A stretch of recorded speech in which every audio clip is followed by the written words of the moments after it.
राजस्थान के कुचामन में एक बिजनेसमैन की अब से 2 दिन पहले हत्या की जाती है। इस वारदात को उस वक्त अंजाम दिया जाता है जब वो बिजनेसमैन सुबह के करीब 5:30 बजे के आसपास जिम में पहुंचता है और जैसे ही वो जिम के अंदर अपने कपड़े चेंज करने जाता है तभी अचानक जिम के अंदर से गोलियों की आवाज़ें आने लगती हैं और आसपास के इलाके में गोलियों की आवाज़ सुनकर दहशत फैल जाती है।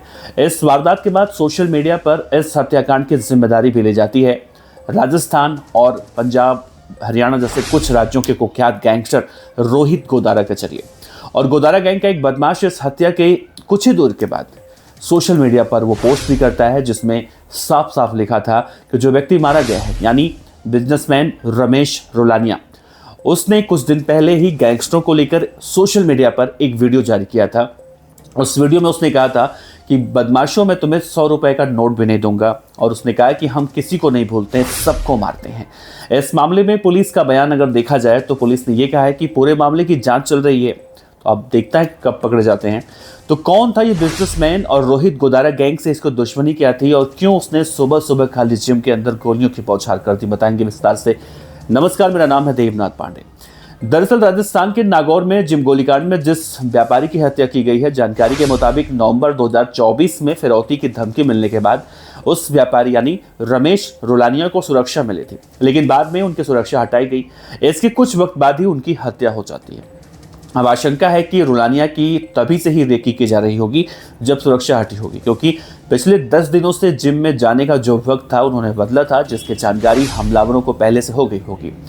बिजनेसमैन की हत्या कुचामन में देखा गया, भारी नाराजगी देखने को मिली। इसके बाद नाराज परिवार के लोग व्यापारी उनका शव लेने से उस वक्त इनकार कर रहे थे, जिसके बाद देखने को मिला कि थाने के सामने ही आरोपियों को पकड़ने की मांग को लेकर परिवार के लोग और पास के जो व्यापारी हैं वो सब धरने पर बैठे रहे। बाजार को बंद कर दिया गया। रोहित गोदारा का एक गुर्गा है वीरेंद्र चारण, उसने ही सोशल मीडिया पर इस हत्या की जिम्मेदारी, उसने जो पोस्ट किया था उसने लिखा था अपने पोस्ट में कि आज सुबह सुबह कुचामन सिटी के जिम में रमेश रोलानिया की हत्या हुई। हत्या की जिम्मेदारी हम लेते हैं, हमने ये करवाया है और हमने उसे 1 साल पहले ही फ़ोन किया था, तब उसने हमारे लिए अपमानजनक शब्दों का इस्तेमाल किया था। इसके बाद उसने सोशल मीडिया पर एक वीडियो डाला जिसमें उसने कहा था कि मैं तुम्हें 100 रुपए का नोट नहीं दूंगा, देख लेना।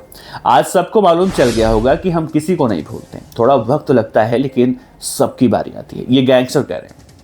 उसने आगे ये भी कहा है कि जो भी हमारा फोन इग्नोर करेगा, नहीं उठाएगा, अनसुना करेगा, वो तैयार रहे, सबकी बारी धीरे धीरे आने वाली है।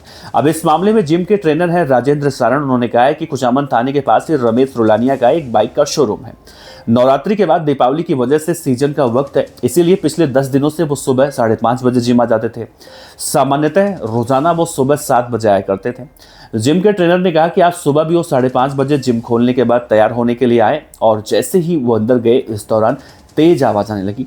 पहले तो उन्हें यह लगा कि जिम के अंदर कुछ गिरा होगा, लेकिन तभी जिम से आए एक व्यक्ति ने कहा कि फायरिंग हो चुकी है और रमेश रोलानिया को गोली लगी है। गोली उनके कंधे पर लगी। इसके बाद घायल रमेश को तुरंत कुचामन के जिला अस्पताल लेकर पहुंचा गया, वहां एडमिट कराया गया। डॉक्टरों ने उन्हें वहां पर मृत घोषित कर दिया। एक व्यापारी ने इस मामले में बताया है, ये मीडिया रिपोर्ट के हिसाब से, कि 30 नवंबर 2024 को बिजनेसमैन रमेश रोलानिया के अलावा प्रॉपर्टी व्यवसायी आरिफ खान, कॉन्ट्रैक्टर महेश राम चंद्रका जैसे कई ऐसे व्यापारी थे जिन्हें रोहित गोदारा इसी तरह से जान से मारने की धमकी के नाम पर फिरौती मांग रहा था। शिकायत हुई, उसके बाद पुलिस ने तुरंत ही 5 व्यापारियों को इस मामले में सुरक्षा व्यवस्था मुहैया करवा दी।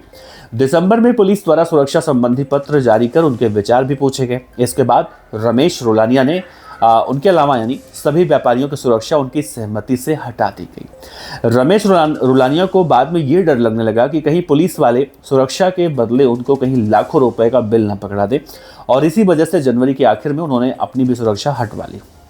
इसके बाद फरवरी में दोबारा उन्हें धमकी मिलती है। जानकारी ये भी मिली है कि रमेश रोलानिया समेत 5 व्यापारियों को नवंबर 2024 में विदेशी नंबरों से लगातार व्हाट्सएप पर फोन करके धमकी दी जाती है।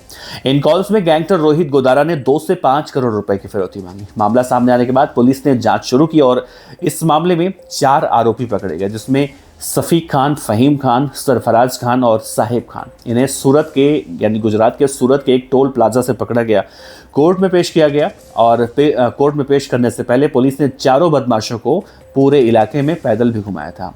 इस जांच में यह खुलासा हुआ था कि गिरफ्तार आरोपियों ने ही रोहित गोदारा को कुचामन के व्यापारियों की पूरी जानकारी दी थी। इस मामले में मुख्य आरोपी हिस्ट्री शीटर सफीक खान के जिम टाउन स्थित ऑफिस से एक पेन ड्राइव बरामद हुई थी, जिसमें सफीक और रोहित गोदारा के बीच हुई बातचीत की रिकॉर्डिंग थी। इस ऑडियो में फिरौती की पूरी साजिश का खुलासा हुआ था और इस मामले के बाद भी फरवरी 2025 में 2 व्यापारियों को एक बार फिर से रोहित गोदारा के नाम से धमकी दी जाती है, जिससे पूरे इलाके में दहशत फैल गई। अब कुचामन के 5 व्यापारियों से करोड़ों रुपए की फिरौती मांगने के मामले में पुलिस की तरफ से दर्ज कराई गई जो चार्जशीट है उसमें कहा गया है कि जांच के दौरान लॉरेंस बिश्नोई गैंग के गुर्गे सफीक और रोहित गोदारा के बीच में एक डील हुई। इसका ऑडियो रिकॉर्डिंग पेन ड्राइव में मिलता है। ऑडियो में फिरौती की साजिश, व्यापारियों की जानकारी और धमकी देने की पूरी साजिश के विस्तार से प्लानिंग की बातें बताई गई हैं। इस अपराध में दुनिया का बेखौफ देखा जाए तो अपने नाम को अपराध की दुनिया में बनाने की चाहत रखने वाला 38 साल का राजस्थान का ही गैंगस्टर वीरेंद्र चरण राजस्थान के चूरू जिले के सुजानगढ़ के एक छोटे से गांव बोबासर का रहने वाला है। वीरेंद्र चरण सुजानगढ़ सदर थाने का हिस्ट्री शीटर बदमाश है। उसके खिलाफ 3 से ज्यादा हत्या के 13 केस हैं। 3 से ज्यादा मतलब केस हैं हत्या के और 13 केस हैं कुल। वो कई मामलों में जेल जा चुका है। रतनगढ़, चूरू, सीकर, अजमेर और जयपुर में जेल की सजा काट चुका है।